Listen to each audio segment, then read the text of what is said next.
Siemka, ja jestem Odacho i kilka dni temu, jak pewnie wiecie, wrzuciłem wam film z czerwcowymi newsami z Dragon Balla. Dragon Ball Newsy, DB Newsy. O, to jest dobra nazwa na serię. Gdybym nazywał tę serię jakoś, DB Newsy, jako jedno słowo. Dzisiaj nie DB Newsami się zajmujemy, ale tym, o czym między innymi rozmawialiśmy sobie ostatnio, czyli seria Toyotaro próbował narysować. To jest dość zabawnie brzmiąca nazwa, bo próbował narysować mocno sugeruje, że nie do końca mogło mu się zawsze udawać, bo próbował, no ale nie wszystkie próby kończyły się sukcesem. Moim zdaniem wszystkie próby kończyły się sukcesem, bo jest to ten cykl, który trwa nieprzerwanie od grudnia 2017, czyli już naprawdę długo. Ostatnio mieliśmy 100. obrazek, jubileuszowy i rzuciłem wam pomysł. Widziałem, że parę osób się zgodziło, zresztą nawet gdybyście się nie zgodzili, to jest pomysł, który mi się tak spodobał, że tak czy inaczej bym nagrał ten film, który teraz oglądacie, czyli ranking w formie top 15 moich ulubionych rysunków z tej całej serii Toyotaro próbował narysować, czyli Toyotaro tried to draw. Wdzięczny skrót TTD. To jest TTD. Skrót muszę przyznać, że ma potencjał, tak jak Koku czy Dubska. No ale generalnie 15 obrazków wybrałem. Ja bym chciał, żebyście może nawet zanim obejrzycie ten film, jeśli chcecie, albo na przykład po obejrzeniu tego filmu, decyzję już zostawiam wam, zerknęli sobie na stronę, którą podlinkuję wam w opisie, mianowicie na stronę Kanzenshu, gdzie są te wszystkie obrazki wrzucone. Żebyście przejrzeli te obrazki, zobaczyli być może, które wam się podobają bardziej niż te, które wymieniłem, żebyście też wyrobili sobie opinię, o ile tych obrazków wszystkich nie znacie. No podejrzewam, że nie wszyscy znają wszystkie, bo ta seria, tak jak mówię, ma prawie 9 lat. Początkowe rysunki były robione na papierze, nawet widać tutaj, że nakładanie koloru na włosy, widać jakby te smugi, więc ma to dodatkowy urok. No ale mimo wszystko, ja będę przechodził do top 15 i zaczniemy sobie od miejsca 15, czyli tego, który podoba mi się, no niech powiem, że najmniej, ale z tej 15 najmniej. Mimo wszystko i tak fajnie, że się znalazło w tej topce, bo tych obrazków jest, tak jak mówię, 100, więc było z czego wybierać. Mimo wszystko, zanim to, kilka słów o Enebie, bo tak się składa, że na stronie eneba.com, do której tradycyjnie linki znajdziecie w opisie mojego filmu, cały czas trwają przedłużane weekendy, to jest już stała kampania. Przez końcówkę czerwca i przez cały lipiec, od każdego piątku od godziny 10 do każdego poniedziałku do godziny 12 kod zniżkowy Lucky 7 na 7% zniżki na wszystkie gry, karty podarunkowe, subskrypcje, DLC i punkt do gier. Mało tego, jest jeszcze kod zniżkowy na 9% na karty podarunkowe PlayStation i Xbox. Kod jest ważny od 24 do 26 czerwca, więc tylko 3 doby, można powiedzieć 72 godziny, a kod to GTA 6, czyli tak naprawdę Gtavi. Gtavi, jak piłkarz hiszpański, tylko że tam T jest w środku. Gavi, tylko że jest T. Także korzystajcie z kodów zniżkowych, oczywiście tak jak mówię, linki do Eneby w opisie, a ja przechodzę do miejsca 15, na którym znajduje się postać, która była swego rodzaju żartem na moim kanale jeszcze lata temu, ale teraz jestem w stanie docenić jego walory. Mianowicie Broly z Dragon Balla Z. Jest to jeden z początkowych rysunków, bo jest to lipiec 2018. Jeśli chodzi o komentarz Toyotaro, to mogę wam go tutaj przeczytać. Też mi się podoba ten rysunek ze względu na to, że mamy tutaj pisane to ręcznie. No jak widzicie, chociażby włosy Broly'ego są pokolorowane ręcznie. Bardzo podoba mi się cieniowanie. Wiecie, postura jest jakby troszeczkę tradycyjna, natomiast sam fakt, że ten Broly został pocieniowany w taki skrupulatny sposób i że jest po prostu czymś, co różni się trochę pod kątem wizualnym od tego, co widzimy na innych obrazkach, no to mnie kupiło, mimo tego, że jest to ten taki ciapciowaty Broly, który jest jeszcze w bazowej formie. No ale tutaj Toyotaro go przedstawił jako takiego poważnego gościa. Nie wiem, co Toyotaro miał na myśli, mówiąc, że to Broly. Wszyscy rozpoznają go jako postać z filmów numer 1. Nie mogę się doczekać, aż straci nad sobą panowanie w nowym filmie. Ta jest jego stary design, oczywiście w nowym filmie miał nowy design, tak jak mówię, jest to obrazek z 2018 roku, już wiedzieliśmy wtedy, że Broly będzie wychodził, parę jest to miesięcy przed premierą Dragon Ball Super Broly, więc można się domyślić, dlaczego Toyotaro wybrał taką postać. Mimo wszystko doceniam tutaj kunszt, bo jakby pomijam w ogóle okoliczności powstawania tych obrazków. Na miejscu 15 Broly, idziemy do miejsca 14. Obrazek numer 66 z maja 2023 jest to Charlotte. Podejrzewam, że dla części z was jest to zaskoczenie, ponieważ jest to postać oryginalna z Dragon Ball Legends. Jest to postać tak naprawdę historyczna, pochodzi on z dalekiej ery, jeszcze z dawnych czasów sajańskich, więc Oczywiście mógłbym tutaj powiedzieć parę słów na temat Charlotta, dlaczego ta postać jest dla mnie interesująca pod kątem jego pochodzenia, no ale nie oceniam tutaj fabuły, w sensie danej postaci pod kątem tego, czy ją lubię, tylko samego rysunku i muszę tutaj przyznać, że to jest jeden z niewielu rysunków, gdzie Toyotaro trochę bardziej pobawił się perspektywą. Ten ogon robi dla mnie robotę, trochę tak po podlasku powiedziałem, no ale to płynie we mnie taka trochę krew, więc dla mnie to robi robotę, że ten ogon wychodzi, na początku to wychodzi z dupy, chociaż tutaj też trzeba zwrócić uwagę na to, że w spodenkach Charlotta nie ma dziury na ogon, tylko trochę ma opuszczone gacie, no nie? To też jest zabawne. Aspekt humorystyczny. Ten ogon wychodzi poza kadr i wraca trochę bliżej. I jest to po prostu odważne w pewnym sensie. Nie jest to aż tak, wydaje mi się, trudne, ale odważne i budujące pewną głębię. Charlotte po prostu ze względu na pozycję trafia tutaj na miejsce 14. Bardzo mi się to podoba, no bo oceniam tutaj rysunek. Na miejscu 13 znajduje się rysunek numer 34, czyli jeden z obrazków, które Toyotaro sam wybrał jako jeden z 8 swoich ulubionych, mianowicie Bora. Bora, ojciec Upy, broni świętej ziemi Karina. Czytałem wam ostatnio opis tego, co Toyotaro powiedział na temat Bory, więc w sumie nie będę się powtarzał. Bora, jako postać, która pod kątem samego poziomu mocy nie jest imponująca, został zabity własną bronią z ręki Tao Pai Paia. Bora w tamtym momencie historii był w kwiecie wieku. Tutaj widzimy już starego Borę. Jego rola w historii jest imponująca i uważam, że Toyotaro w tym rysunku dobrze to tutaj oddał, bo widzimy gościa, który wygląda dosłownie jakby niósł jakąś misję. Wiecie, czego mi jeszcze w tym designie starego Bory brakuje? Jakichś blizn. Chociaż no, niby ma tam jakieś...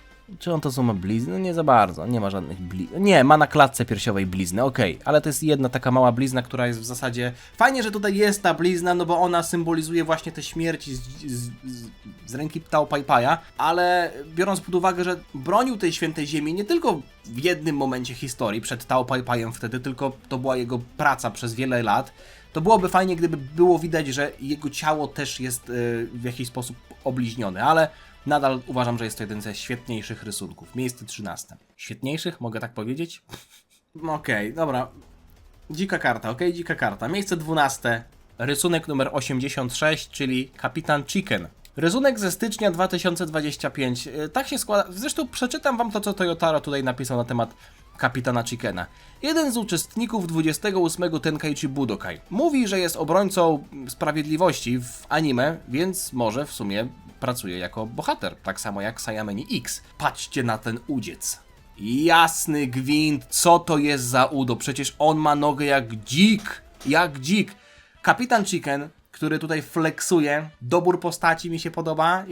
Jestem fanem tego, że Toyotaro pamięta o takich postaciach. Zresztą to nie jest jedyny przykład. Chociażby ten przykład, gdzie mieliśmy Paikuhana i wojowników z zaświatów, to jest też świadectwo tego, że Toyotaro nie rysuje tylko popularnych postaci. Kapitan Chicken, który flexuje z szerokim uśmiechem na twarzy. Jestem po prostu kupiony, mimo tego, że pod kątem technicznym nie jest to rysunek, który jakoś szczególnie wychodzi przed szereg w porównaniu do innych, które Toyotaro w tej serii narysował. Luty 2023, czyli nasze miejsce 11. Cooler. Cooler w finałowej formie. Jeden z kolejnych rysunków, które Toyotaro wybrał jako swoje najlepsze. Podobna sytuacja co z Charlottem. Perspektywa, ale też pozycja. Wow! Jestem wielkim fanem tej pozycji i nie mam w ogóle problemu z tym, że Toyotaro, zresztą sam się do tego przyznał, tak bardzo spodobała mu się ta pozycja, że potem użył jej ponownie, kiedy rysował Cella Maxa. Zresztą w tej alternatywnej okładce, z tego co pamiętam, to Piccolo też przyjmuje taką pozycję na okładce mangi tomu 23. Chodzi oczywiście o Dragon Ball Super. No to jest, kurde, coś pięknego. Marzy mi się, żeby zobaczyć animację w nowym Dragon Ballu Super, w którym będzie jakieś nawiązanie do tego, bo są chociażby, nie wiem, Dragon Ball Z Dokkan Battle, gra mobilna, która ostatnio świętowała 11. rocznicę. Mieliśmy tam animacje, które nawiązywały do mangi, ale to nie jest jedyny przykład, kiedy mamy w animacjach, w Dokkanie czy w jakichś innych dziełach, w grach nawiązania do jakichś dzieł, do okładek różnych filmów, do ilustracji koncepcyjnych, do jakichś starych plakatów jeszcze z lat 90. Więc dlaczego nie moglibyśmy dostać pozycji w animacji jakiejś, nowym Dragon Ballu Super, która nawiązuje do tego? Nawet gdyby, wiecie, Vegeta gdzieś odskakiwał albo Goku gdzieś odlatywał i w ten sposób wylądował na ziemię. To byłoby wspaniałe i też to byłby dobry hołd dla Toyotaro, bo on pisał sagę Moro, więc Należy mu się coś takiego. Wchodzimy do top 10. Na miejscu 10 znajduje się obrazek numer 11, mianowicie Bardock. Bardock jest z października 2018. To też jest dość popularny obrazek, bo wiem, że dużo osób go lubi, szanuje i gdzieś go tam używało. To jest ojciec Son Goku. Bardock będzie w filmie w grudniu. Nie mogę się doczekać. To jest ten komentarz Toyotaro, który on zawarł przy rysunku Bardocka, ale dlaczego ten Bardock mi się podoba? On pokazuje Bardocka z trochę innej strony. W sensie, mieliśmy tego starego Bardocka z Dragon Balla Z, który był nieco bardziej surowy. Ogólnie ten obraz społeczeństwa sajeńskiego był bardziej, powiedziałbym, jednowymiarowy. Po prostu to byli brutale, którzy lubili się bić. Bardock sam o małym Goku mówił, że to jest śmieć, bo to było dziecko o niskim poziomie mocy, więc to akurat mi się nie podobało. Ten nowy Bardock podoba mi się bardziej z Dragon Ball Minus, z Dragon Ball Super Broly i też z mangi Dragon Ball Super z Sagi Granoli. I właśnie tego Bardocka nowego ten rysunek przedstawia w trochę innym świetle, bo my z tej nowej historii Bardocka znamy jako gościa, który jest surowy, jest w stanie walczyć, zabijać, wykonywać misje, ale bardzo mocno uwypuklono i podkręcono właśnie tę jego chęć czynienia dobra, w sensie zachowania komuś życia, ratowania życia. Granoli, Musli, Monaito, wiadomo o co chodzi. Ale tutaj widzimy Bardocka prawdopodobnie w trakcie misji, albo po wykonanej misji i bardzo fajnym akcentem jest to, i tutaj mogę już mylić się, ale z tego co pamiętam, to właśnie na początku Dragon Ball Minus, tego rozdziału specjalnego, tego odcinka specjalnego, powiedzmy tak to zostało przetłumaczone, widzieliśmy Bardocka i Saiyan, którzy walczyli z takimi kosmitami, którzy mieli chyba takie nóżki właśnie. I teraz Bardock zjada tę nóżkę, czyli to jest mocno, że tak powiem, surowe przedstawienie Bardocka. Cały posiniaczony, zakrwawiony, strój zniszczony, zmęczony i on jeszcze tych tubylców zjada. To nadal byli Saiyanie, którzy byli bardzo brutalni i to była rasa wojowników, więc tym bardziej właśnie ten obrazek Bardocka sprawia, że jestem w stanie docenić to, jak Bardock został przedstawiony potem w Broly, w Sadze Granoli, że on chciał kogoś uratować. To było tym bardziej niesamowite właśnie dzięki temu obrazkowi. Na miejscu 9 znajduje się obrazek 18, czyli Nail. Nail narysowany w maju 2019. To komentarz Toyotaro. To Nail. Jeśli nie zostałby pokonany przez Freezę, a potem wciągnięty przez Piccolo, prawdopodobnie dalej żyłby w pokoju na Nowej Namek. Równie dobrze on może być pojedynczym, największym poświęceniem w historii. No, muszę przyznać, że Nail jest postacią, która jest w pewnym sensie niewykorzystana. Może nie niewykorzystana, jest niedoceniona. Zobaczcie, mieliśmy Guru. Mieliśmy Naila, który miał 42 000 jednostek mocy. Był pojedynczym wojownikiem, któremu Guru ufał, jeśli chodzi o ochronę jego życia, Pałacu Guru i w ogóle Smoczej Kuli. Oczywiście miał dwie duże role w swojej historii, czyli przytrzymanie Freezy, grał na czas i potem połączenie się z Piccolo, ale też nawiązując do tego, co powiedział Toyotaro tutaj, że on mógłby dalej sobie żyć na Nowej Namek. Mam wrażenie, że zostaliśmy okradzeni z wielkich lat, które stały przed nami, jeśli chodzi o postać Naila, że ta postać mogłaby dostać jeszcze więcej, zwłaszcza biorąc pod uwagę to, co w obecnych czasach prezentuje Piccolo. Chociaż pytanie, czy Piccolo byłby w stanie prezentować to wszystko, gdyby nie Nail? No, miał też do wciągnięcia Kamiego, ale ten rysunek, bo w zasadzie na rysunku powinienem się tutaj skupić, doceniam też ze względu na po prostu brutalność, na krew, która kapie z Naila, na jego pokiereszowanie. W zasadzie to jest Nail chwilę przed tym, jak zostaje pokonany. Wiadomo, że on nie umarł podczas tej walki, bo Piccolo inaczej by nie mógł go wciągnąć, ale tutaj bardzo dobrze widać to, co Toyotaro napisał w ostatnim zdaniu. To poświęcenie Naila. Ten rysunek bardzo mocno uwypukla to, że Nail niesamowicie się poświęcił.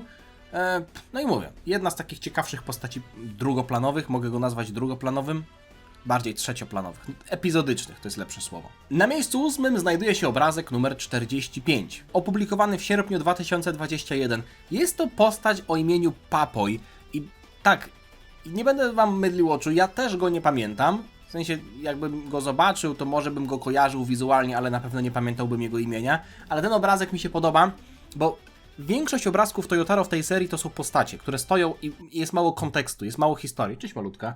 W przypadku tego rysunku, tej ilustracji, jest tu przedstawiona scena i bardzo mi się to podoba. Mamy tutaj komentarz Toyotaro. Jest wojownikiem z południowej galaktyki, ale spóźnił się na turniej i nie udało mu się wziąć udziału. Chciałem zobaczyć, na co go stać. Ten obrazek jest świetny ze względu na to, że mamy tam scenkę, gość się rozgrzewa z pewnym wyrazem twarzy. On w ogóle nie jest świadomy tego, że turniej się już zakończył i za jego plecami, co próbuje mu tutaj zasygnalizować prawdopodobnie jeden z organizatorów turnieju, albo też jeden z wojowników, w sumie tak to wygląda jak jeden z wojowników, że za jego plecami jest podium, na pierwszym miejscu stoi Goku, na drugim stoi Paikuhan, a na trzecim stoi Tolbi, taka jest jego nazwa po angielsku, Tolbi. Ta Pikar był taki malutki z kolcami na głowie. Uważam, że więcej powinno być takich obrazków, które przedstawiają jakieś sceny. Na przykład tak jak jest w przypadku miejsca 7. Może to nie jest jakaś szczególnie rozbudowana scena, ale obrazek 92, lipiec 2025, czyli Dr. Brief, ojciec Bulmy. Ta postać też zasługuje na więcej uwagi, zwłaszcza biorąc pod uwagę, że wiele elementów świata, które do dzisiaj są kluczowe, wyszły spod jego ręki, takie jak chociażby kapsułki Hoi-Poi. Przeczytam wam to, co powiedział Toyotaro. Wszyscy staruszkowie w Dragon Ballu są uroczy i można ich lubić, a Dr. Brief po prostu do nich należy. Problem polega na tym, że jest pewna tajemnica tycząca się jego wieku, kiedy na początku go widzimy w historii, więc w sumie on mógł być całkiem młody. Zresztą, nieważne. Teraz jest dziadkiem Trunksa i Brym, córki Vegety, nie? Widzimy tutaj scenę, podczas której Dr. Brief majstruje coś tam w tym pudełku, które przechowuje kapsułki Hoi-Poi. To też fajnie właśnie nawiązuje do tego, że on jest wynalazcą kapsułek Hoi-Poi. Wypali sobie tutaj peta, grzeby coś tam śrubokrętem, siedzi też przy biurku. Mamy to w jakimś sensie osadzone w miejscu. Może nie w czasie, ale w miejscu.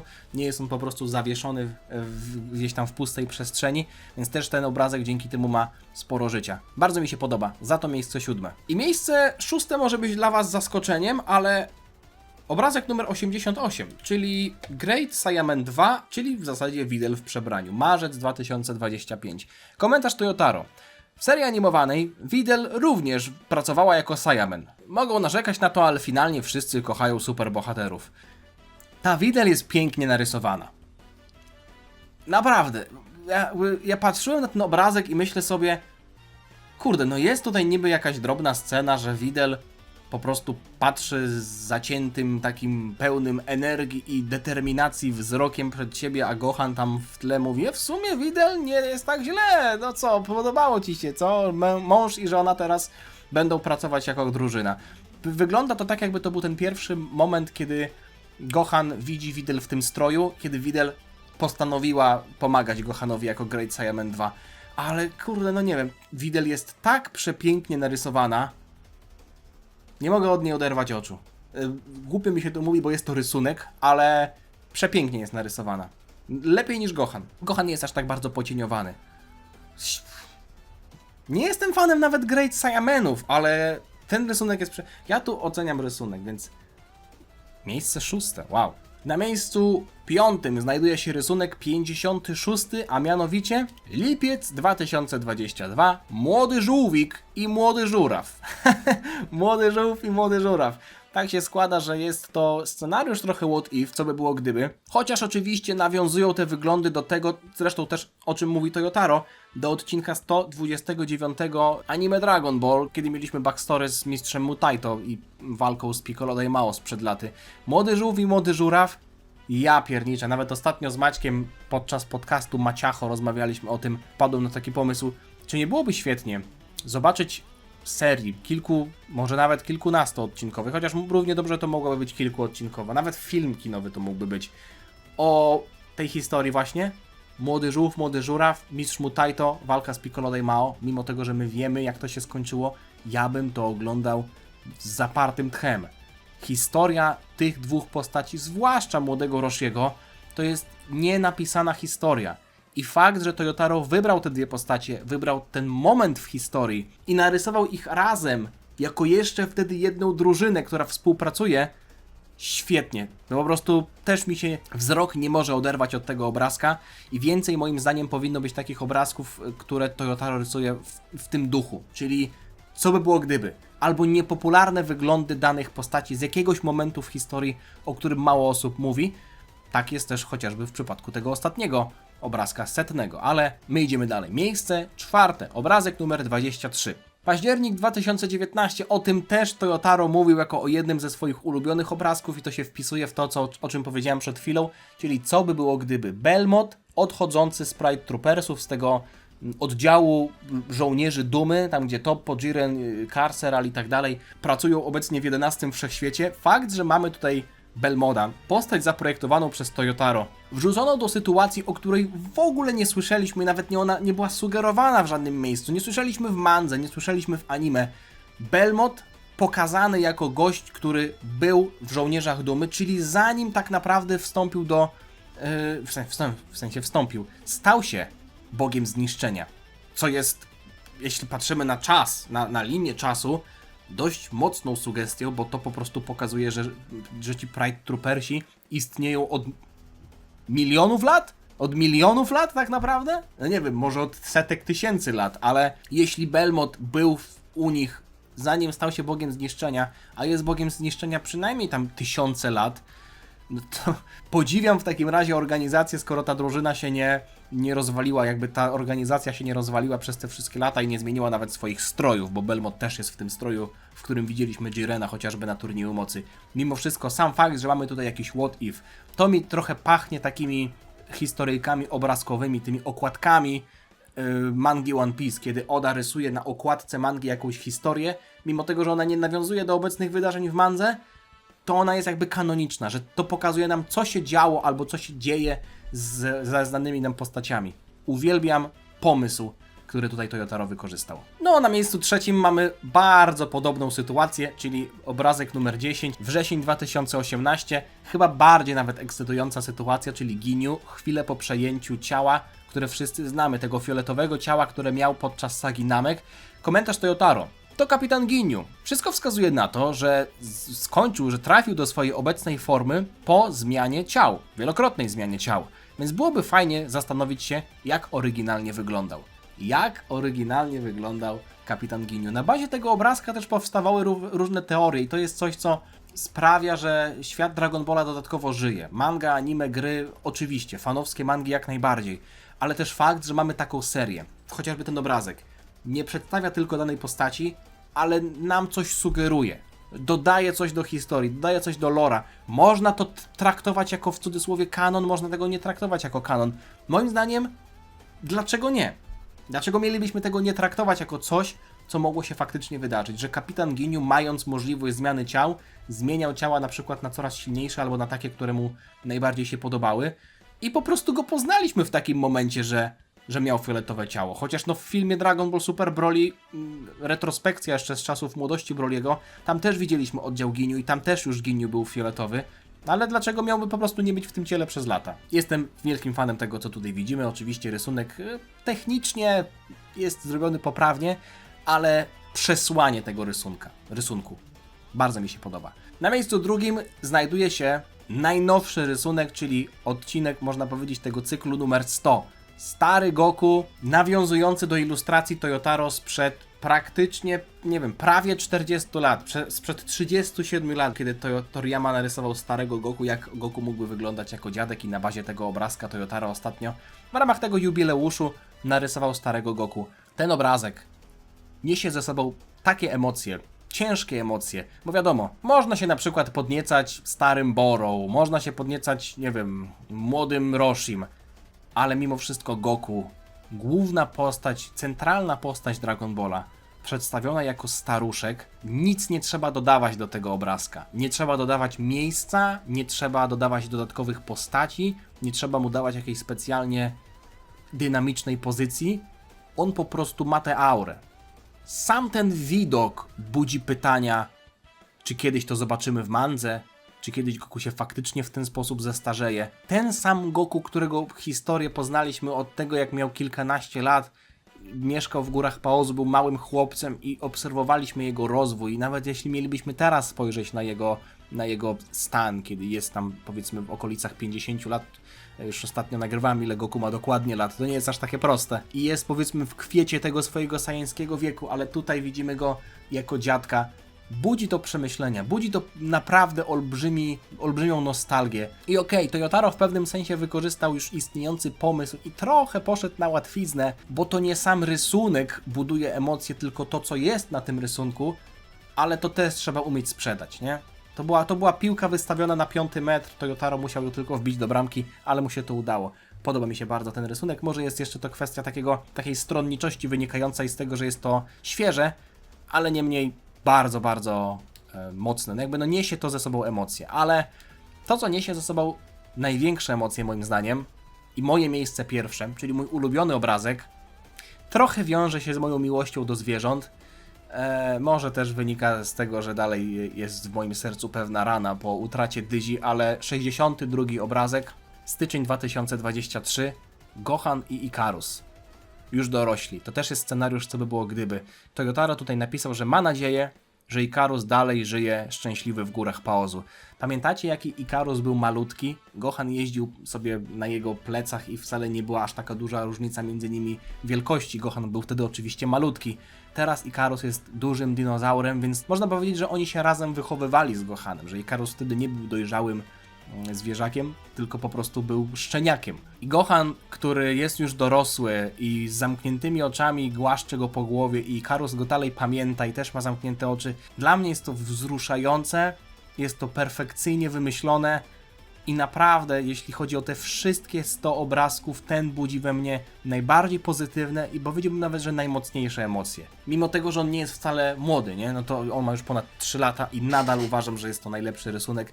Takich powinno być więcej. Mówię, scenariusze, co by było gdyby, to też jest coś, co jest taką rzeczą, którą myślę, że Toyotaro powinien częściej wykorzystywać w tej serii, bo ja rozumiem, że on chce porysować sobie jakieś tam postacie pokroju doktora Jiro czy doktora Frappe i tak dalej, ale scenariusze, co by było gdyby, no jeśli nie może tego wrzucić do mangi z jakiegoś powodu, jednego czy drugiego, to niech chociaż raczy nas czymś takim w tym comiesięcznym cyklu. Link do wszystkich prac do strony Kanzenshu znajdziecie w opisie. Czekam na waszą opinię, który z waszym zdaniem obrazków jest najlepszy. Czy zgadzacie się ze mną, czy nie? Jak się ze mną zgadzacie bardzo, jak się ze mną nie zgadzacie, czy wam się podobało? Zostawcie lajka, zostawcie suba. Czekam na wasze opinie. Miłego dnia wam życzę. Trzymajcie się. Na razie. Cześć. Dziana.